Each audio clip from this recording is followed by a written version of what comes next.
Let's be ready. Start.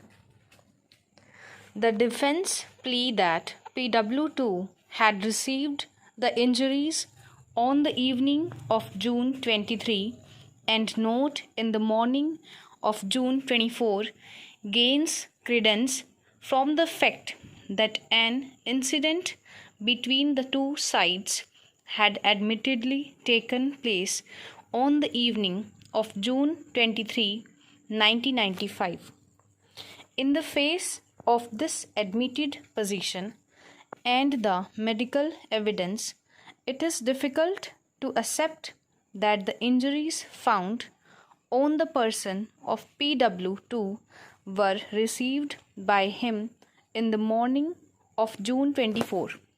From this, either of two inferences would logically follow. One, PW2 was not present at the occurrence in which the deceased was killed in the morning. The occurrence in which the deceased was killed did not take place in the morning of June 24, and he was not killed in the manner as suggested by the prosecution. Both the inferences are equally damaging to the prosecution case. In view of the facts and the circumstances, it would be highly unsafe to uphold and sustain the appellant's conviction for the offense of murder, and the prudent and safe course would be to give him the benefit of doubt. Accordingly, he is acquitted of the charges under Section 302 and 324 IPC.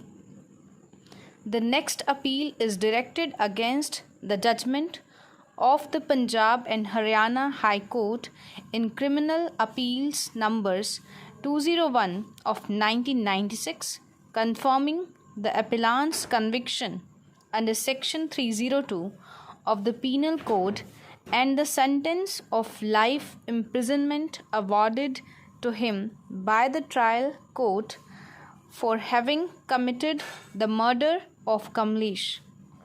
In his statement before the police, he said that in the morning he, along with his two younger brothers, Ram Kumar PW6 and Kamlesh, the deceased, was sitting on the chabutra of their bathak in village Keshopur when Kamlesh proceeded for his house to bring the clothes for getting ready to go to Faridpur, where he was due to appear in the BA examination. As he reached the Chopal, where the lane turned, he was waylaid by the accused and Rampal, who were armed with knives. As to the cause of the incident, he stated that shortly before the occurrence, his younger brother Suresh was elected as the village Sarpanch. He did not pay any heed to his demands. Stop.